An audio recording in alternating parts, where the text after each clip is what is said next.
ये देश 125 करोड़ का देश बाबा साहब आंबेडकर का हमेशा हमेशा ऋणी रहेगा, जिसने देश की एकता के लिए अपने जुल्मों को दबा दिया, गाड़ दिया, भविष्य भारत का देखा और बदले की भावना के बिना समाज को एक करने की दिशा में प्रयास किया। तुम मुझे पानी नहीं भरने देते थे, तुम मुझे मंदिर नहीं जाने देते थे, तुम मेरे बच्चों को स्कूल में एडमिशन देने से मना करते थे। जिसका बचपन अन्याय, उपेक्षा और उत्पीड़न से बीता हो, जिसने अपनी मां को अपमानित होते देखा हो, मुझे बताइए ऐसे व्यक्ति को मौका मिल जाए तो हिसाब चुकता करेगा कि नहीं करेगा?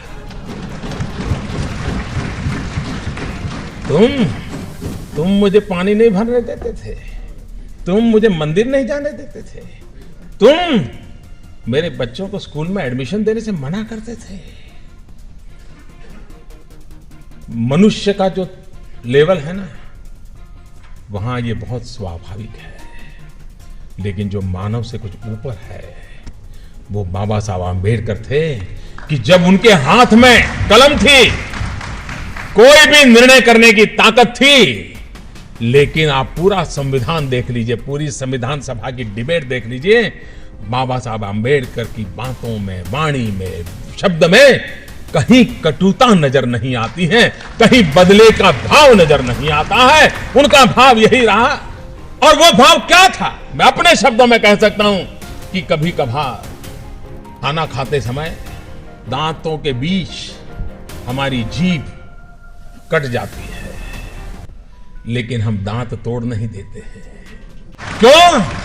क्योंकि हमें पता है दांत भी मेरे हैं, जीभ भी मेरी है।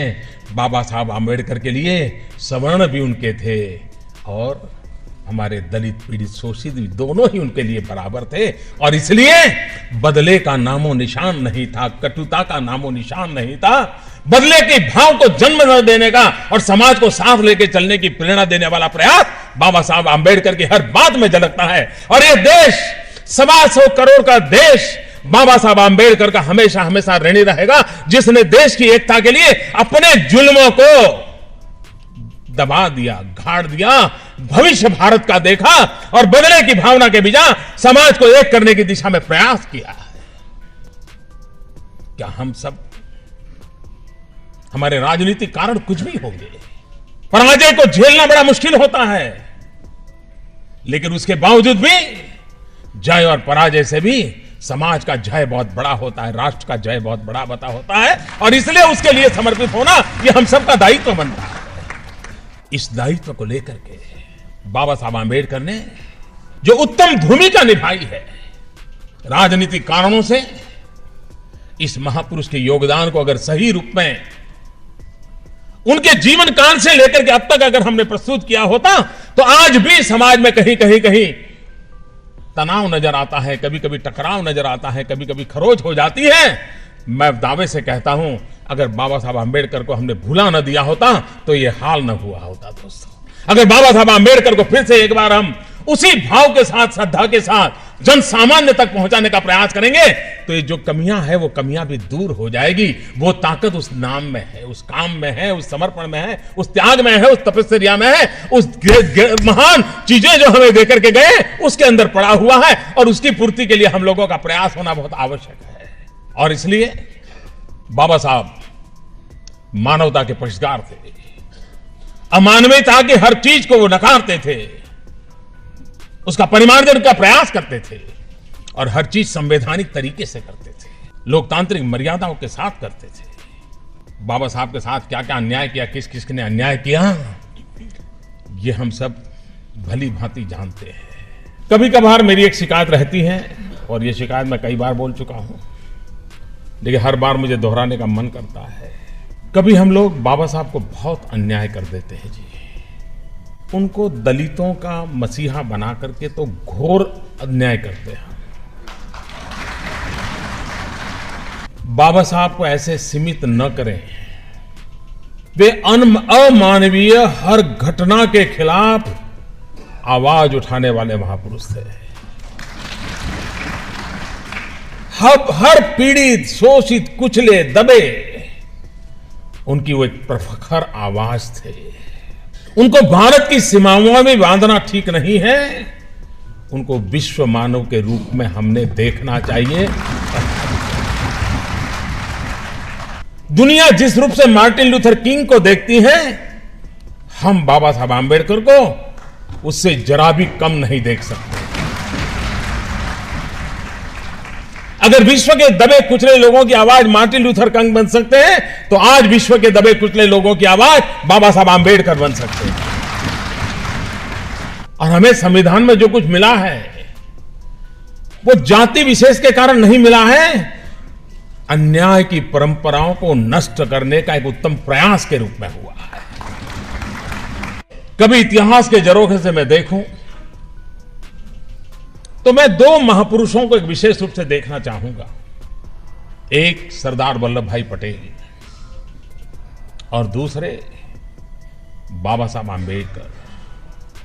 देश जब आजाद हुआ तब अनेक राजे रजवाड़ों में यह देश बिखरा पड़ा था। राजनैतिक दृष्टि से बिखराव था, व्यवस्थाओं में बिखराव था, शासन तंत्र बिखरे हुए थे और अंग्रेजों का इरादा न था कि यह देश बिखर जाए।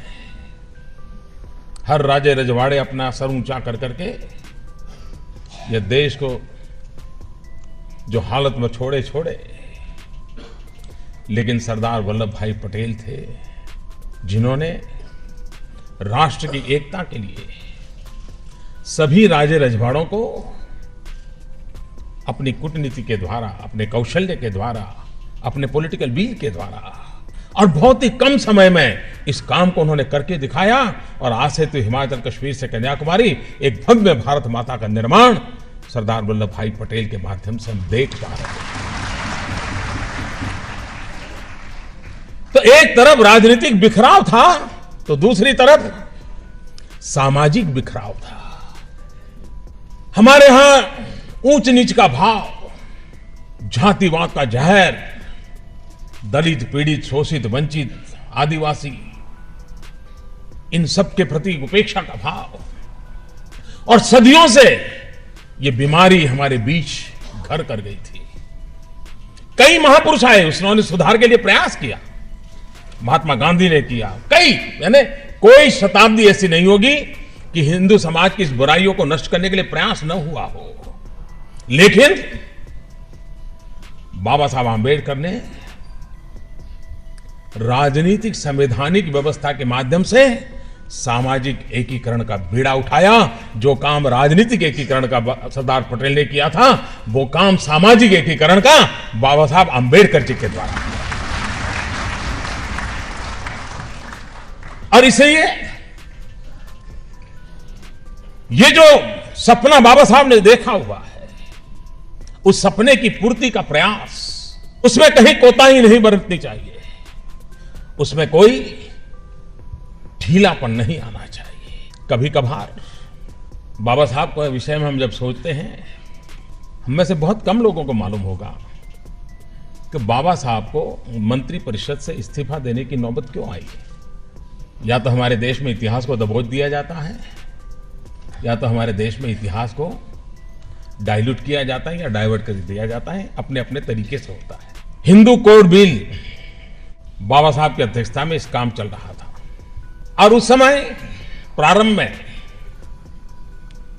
शासन के सभी मुखिया वगैरह सब इस बात में साथ दे रहे थे।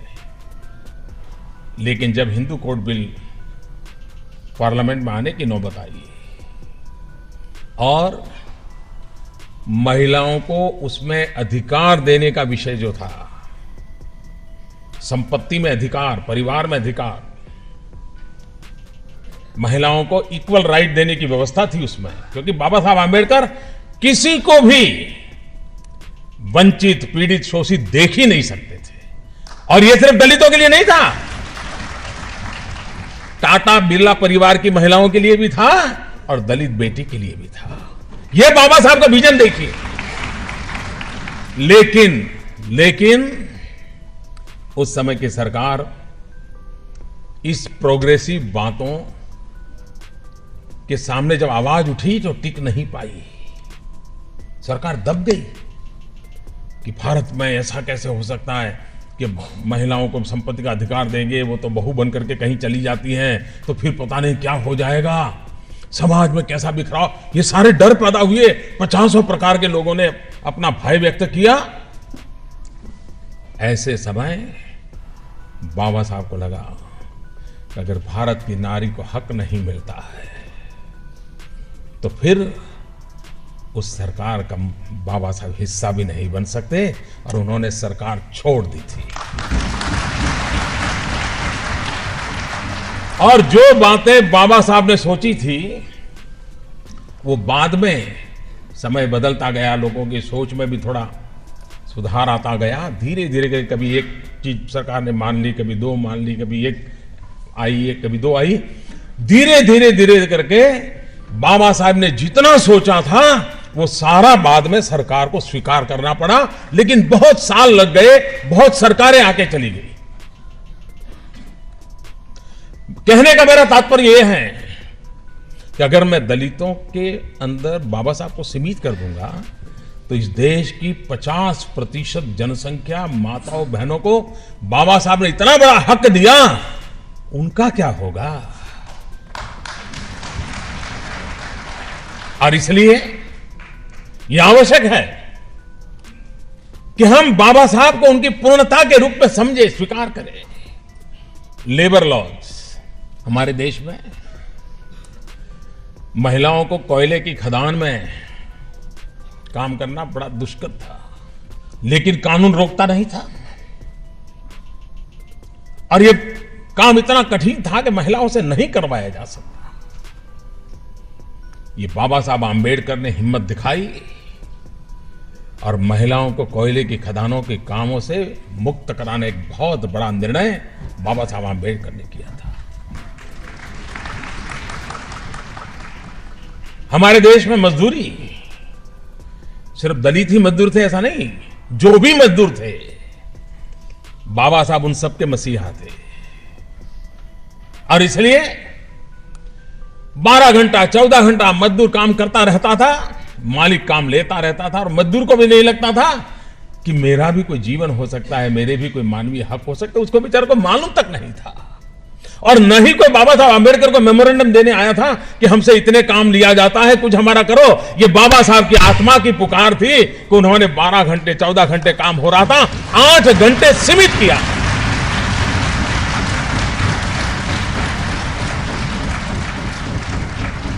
आज भी हिंदुस्तान में जो लेबर लॉज है उसकी अगर मुख्य कोई फाउंडेशन है तो फाउंडेशन के रचयिता बाबा साहब आंबेडकर थे। अब हिंदुस्तान के 50 प्रमुख नेताओं को ले लीजिए जिनको देश के निर्णय करने की प्रक्रिया में हिस्सा लेने का अवसर मिला है। कौन से निर्णय हैं जिन निर्णयों ने हिंदुस्तान को एक शताब्दी तक प्रभावित किया। पूरी 20वीं शताब्दी में जो विचार, जो निर्णय देश पर प्रभावी रहे, जो आज 21वीं सदी के प्रारंभ में भी उतने ही ताकत से काम कर रहे हैं, अगर आप किस किस के कितने निर्णय इसका अगर खाका बनाओगे तो मैं मानता हूं कि बाबा साहब आंबेडकर नंबर 1 पर रहेंगे कि जिनके द्वारा सोची गई बातें, जिनके द्वारा किए गए निर्णय आज भी रिलेवेंट है। आप देख लीजिए पावर जनरेशन, इलेक्ट्रिसिटी। आज हम देख रहे हैं कि हिंदुस्तान में ऊर्जा की दिशा में जो काम हुआ है उसका अगर कोई स्ट्रक्चर व्यवस्था बनी तो बाबा साहब के द्वारा बनी थी। और उसी का नतीजा था कि इलेक्ट्रिक बोर्ड वगैरह, इलेक्ट्रिक जनरेशन के लिए अलग व्यवस्थाएं खड़ी हुई, जो आगे चल करके देश में विस्तार होता गया। और भारत में ऊर्जा की दिशा में सेल्फ सफिशिएंट बनने के लिए, भारत में घर घर ऊर्जा पहुंचाने की दिशा में उस सोच का परिणाम था कि उन्होंने एक स्ट्रक्चर व्यवस्था देश को दी। आपने देखा होगा अभी अभी पार्लियामेंट में एक बिल हम लोग लाए। जब हम ये बिल लाए लोगों को लगा होगा वाह मोदी सरकार ने क्या कमाल कर दिया। बिल क्या लाए हैं? हम भारत के पानी की शक्ति को समझ करके वाटरवेज पर महात्म्य देना, वाटरवेज के द्वारा हमारे यातायात को बढ़ाना, हमारे गुड्स ट्रांसपोर्टेशन को बढ़ाना, उस दिशा में एक बड़ा महत्वपूर्ण निर्णय अभी इस पार्लियामेंट में किया है। लेकिन कोई कृपा करके मत सोचिए कि मोदी की सोच है। किया हमने जरूर है, सौभाग्य मिला है, लेकिन ये मूल विचार बाबा साहब आंबेडकर का है। बाबा साहब आंबेडकर थे जिन्होंने उस समय भारत की मैरीटाइम शक्ति और भारत के वाटरवे की ताकत को समझा था और उसकी एक स्ट्रक्चर व्यवस्था की थी और उसको वो आगे बढ़ाना चाहते थे। अगर लंबे समय सरकार में उनको सेवा करने का मौका मिलता तो जो निर्णय मैंने अभी किया पार्लियामेंट में, वो आज से 60 साल पहले हो गया होता। यानी बाबा साहब का न होने का इस देश को कितना घाटा हुआ है, ये हमें पता चलता है। और बाबा साहब का कोई भक्त सरकार में आता है तो 60 साल के बाद भी काम कैसे होता है, ये नजर आता है। बाबा साहब हमें क्या संदेश देके गए? और मैं मानता हूं जो बीमारी का सही उपचार अगर किसी ने ढूंढा है तो बाबा साहब ने ढूंढा। बीमारियों का पता बहुतों को होता है, बीमारी से मुक्ति के लिए छोटे मोटे प्रयास करने वाले भी कुछ लोग होते हैं, लेकिन एक स्थायी समाधान अगर किसी ने दिया तो बाबा साहब ने दिया। वो क्या? उन्होंने समाज को एक ही बात कही, भाई शिक्षित बनो, शिक्षित बनो। ये सारी समस्याओं का समाधान शिक्षा में है और एक बार अगर आप शिक्षित होंगे तो दुनिया के सामने आप आंख से आंख मिला करके बात कर पाओगे। कोई आपको नीचा नहीं देख सकता, कोई आपको अछूत नहीं रख सकता। ये जो इनर पावर देने का प्रयास, ये इनर पावर था। उन्होंने बाह्य ताकतें नहीं दी थी, आपकी आंतरिक ऊर्जा को जगाने के लिए उन्होंने रास्ता दिखाया था। दूसरा मंत्र दिया, संगठित बनो। और तीसरा बात बताया, मानवता के पक्ष में संघर्ष करो, अमानवीय चीजों के खिलाफ आवाज उठाओ। ये 3 मंत्र आज भी हमें प्रेरणा देते रहे हैं, हमें शक्ति देते रहे हैं। और इसलिए हम जब बाबा साहब आंबेडकर की बात करते हैं तब हमारा दायित्व भी तो बनता है, और दायित्व बनता है बाबा साहब के रास्ते पर चलने का। और उसकी शुरुआत आखिरी मंत्र से नहीं होती है, पहले मंत्र से होती है। वरना कुछ लोगों को आखिरी वाला ज्यादा पसंद आता है, संघर्ष करो। पहले वाला मंत्र है शिक्षित बनो, दूसरे वाला मंत्र है संगठित बनो। आखिर में जरूरत ही नहीं पड़ेगी, वो नौबत ही नहीं आएगी, क्योंकि अपने आप में इतनी बड़ी ताकत होगी कि दुनिया को स्वीकार करना होगा। और बाबा साहब ने जो कहा वो जी करके दिखाया था, वरना वे भी शिक्षा छोड़ सकते थे। तकलीफें उनको भी आई थी, मुसीबतें उनको भी आई थी, अपमान उनको भी झेलने पड़े थे। और मुझे खुशी हुई, अभी हमारे बिहार के गवर्नर एक डेलीगेशन लेकर के बड़ौदा गए थे और बड़ौदा जाकर के सयाजीराव परिवार को उन्होंने सम्मानित किया। इस बात के लिए सम्मानित किया कि ये सयाजीराव गायकवाड़ थे जिसको सबसे पहले इस हीरे की पहचान हुई थी, और इस हीरे को मुकुटमणि में जड़ने का काम अगर किसी ने सबसे पहले किया था तो सयाजीराव गायकवाड़ ने किया था। और तभी तो भारत को सयाजीराव गायकवाड़ की भेंट है कि हमें बाबा साहब आंबेडकर मिले। और इसलिए धन्यवाद प्रस्ताव करने के लिए सयाजीराव गायकवाड़ के परिवार के पास जाकर के काफी समाज के लोग गए थे और उनका सम्मान किया परिवार का। वरना उस समय एक प्यून भी बाबा साहब को हाथ से पानी देने को तैयार नहीं था, वो नीचे रखता था, फिर बाबा साहब उठाते थे। ऐसे माहौल में गायकवाड़ जी ने बाबा साहब आंबेडकर को गले लगा लिया था। ये हमारे देश की विशेषता है, इन विशेषताओं को भी हमें पहचानना होगा और उन विशेषताओं के आधार पर हमने आगे के हमारी जीवन विकास की यात्रा को आगे बढ़ाना होगा। कभी कभार हमारे देश में बाबा साहब आंबेडकर ने जिस भावना से जिन कामों को किया वो पूर्णतया पवित्र राष्ट्र निष्ठा थी, समाज निष्ठा थी।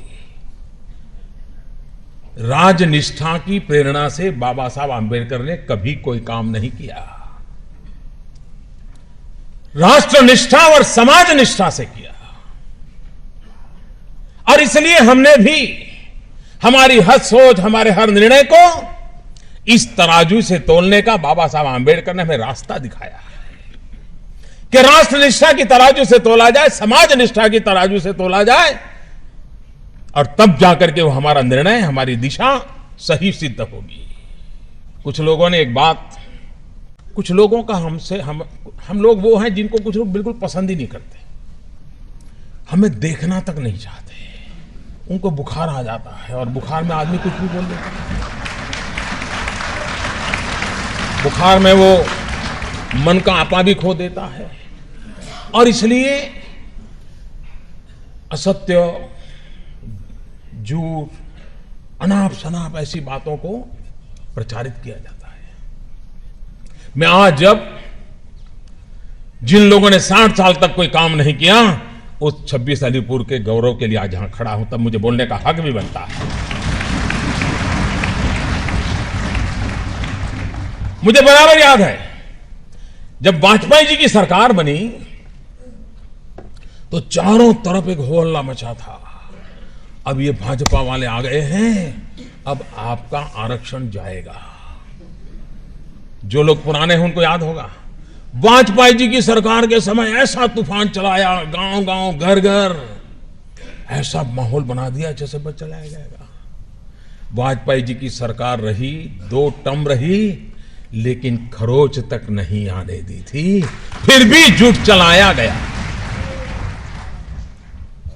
मध्य प्रदेश में सालों से भारतीय जनता पार्टी राज कर रही है, गुजरात में, महाराष्ट्र में, पंजाब में, हरियाणा में, उत्तर प्रदेश में, अनेक राज्यों में हम जिस विचार को लेकर के निकले हैं, उस विचार वालों को सरकार चलाने का अवसर मिला, 2/3 बहुमत से अवसर मिला, लेकिन कभी भी दलित, पीड़ित, शोषित, ट्राइबल, उनके आरक्षण को खरोच तक नहीं आने दी है।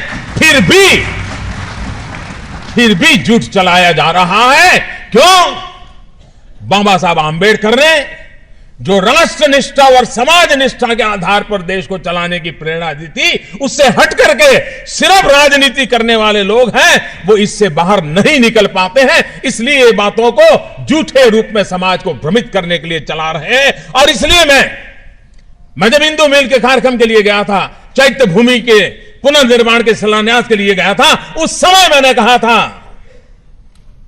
खुद बाबा साहब आंबेडकर भी आकर के आपका ये हक नहीं छीन सकते।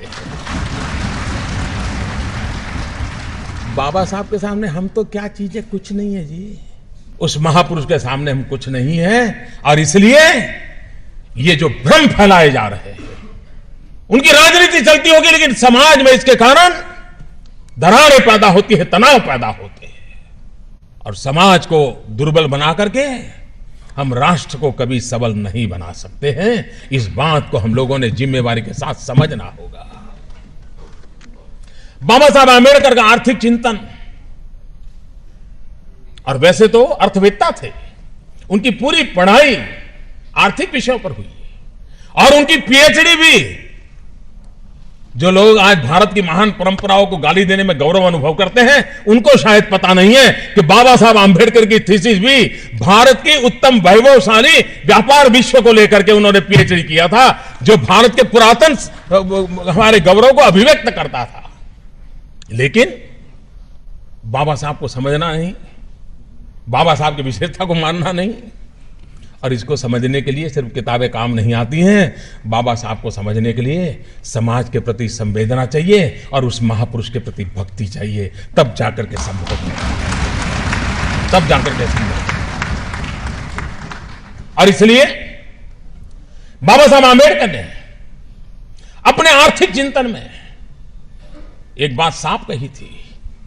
वे इस बात को लगातार कहते थे कि भारत का औद्योगिकरण बहुत अनिवार्य है, इंडस्ट्रियलाइजेशन। उस समय से वो सोचते थे, एक तरफ लेबर रिफॉर्म करते थे, लेबर के हक के लिए लड़ाई लड़ते थे, लेकिन राष्ट्र के लिए औद्योगिकरण की वकालत करते थे। देखिए कितना बढ़िया कॉम्बिनेशन है। लेकिन आज क्या हाल है, जो लेबर की सोचता है वो उद्योग की सोचने को तैयार नहीं, जो उद्योग की सोचता है वो लेबर की सोचने को तैयार नहीं है। बाबा साहब आम्बेडकर थे जो दोनों की सोचते थे, क्योंकि राष्ट्र निष्ठा की तराजू से तोलते थे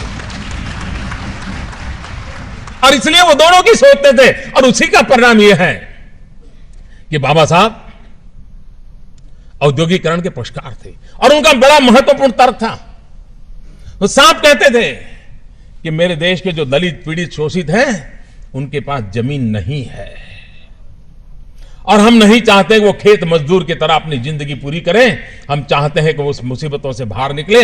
औद्योगिकरण की जरूरत इसलिए है कि मेरे दलित पीड़ित शोषित वंचित लोगों को रोजगार के नए अवसर उपलब्ध हो जाएं, उसलिए औद्योगिकरण चाहिए।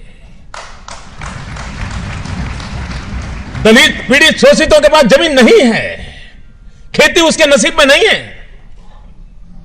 खेत मजदूर के नाते जिंदगी क्या यही गुजारा करेगा क्या? और इसके लिए बाबा साहब आम्बेडकर ने इन बातों को बल दिया, औद्योगिकरण को बल दिया। इसी विज्ञान भवन में मेरे लिए एक बहुत बड़ा गौरव का दिन था जब मैं दलित चैम्बर के लोगों से यहां मिला था। मिलिंद यहां बैठा है और देश भर से दलित एंटरप्रेन्योर आए थे और मैं तो हैरान, आनंद मुझे तब हुआ कि दलितों में विमेन एंटरप्रेन्योर भी बहुत बड़ी तादाद में आए थे और उनका संकल्प क्या था? मैं मानता हूं बाबा साहब आम्बेडकर को उत्तम से उत्तम श्रद्धांजलि देने का प्रयास अगर कोई करता है तो दलित चैम्बर के मित्र कर रहे हैं। उन्होंने कहा हम नहीं चाहते हैं कि दलित रोजगार पाने के लिए तड़पता रहे, वो रोजगार के लिए आचक बने। हम वो स्थिति पैदा करने चाहते हैं कि दलित रोजगार देने वाला बने।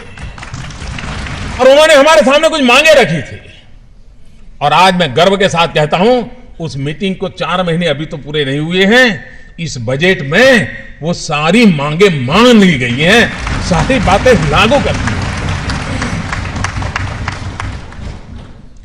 ये आपने अखबार में नहीं पढ़ा होगा, अच्छी चीजें बहुत कम आती है।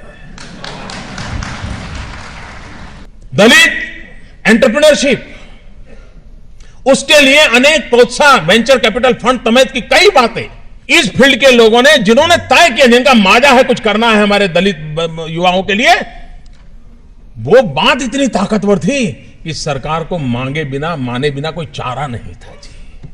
कोई आंदोलन नहीं किया था, कोई संघर्ष नहीं था, लेकिन बात में दम था। और ये सरकार इतनी संवेदनशील है कि जिस बात से देश आगे बढ़ता है वो उसकी प्राथमिकता होती है और हम भी उस पर करते हैं।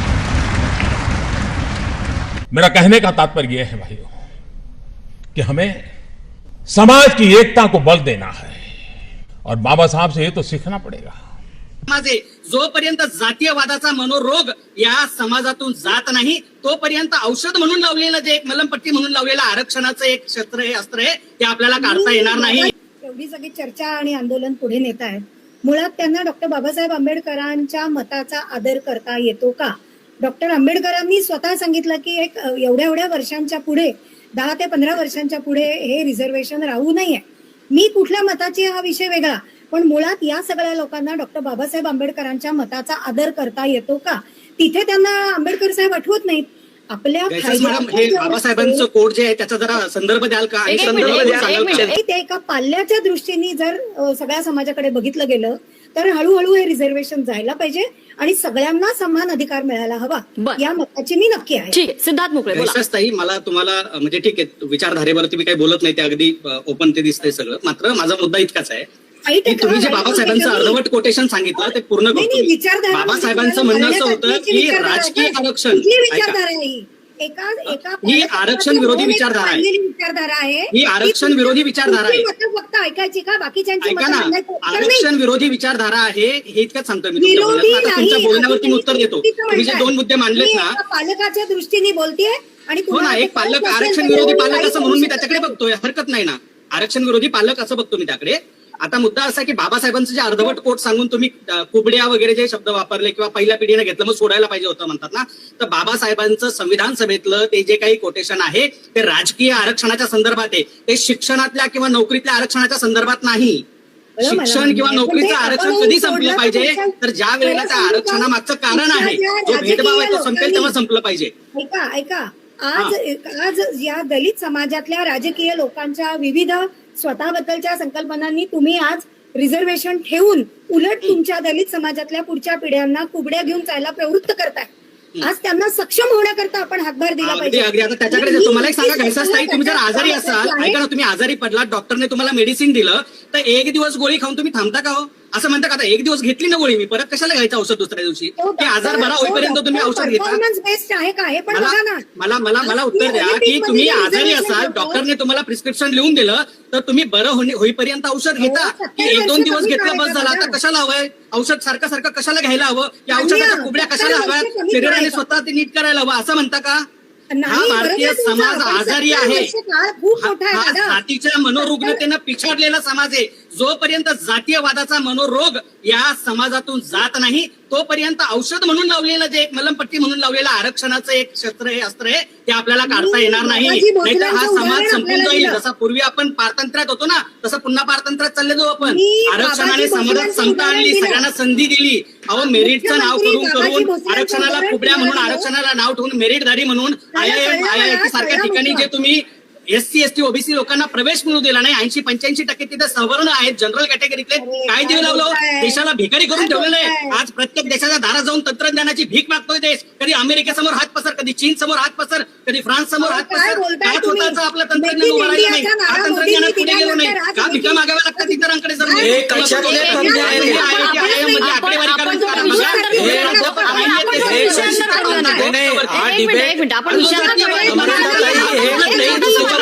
आपण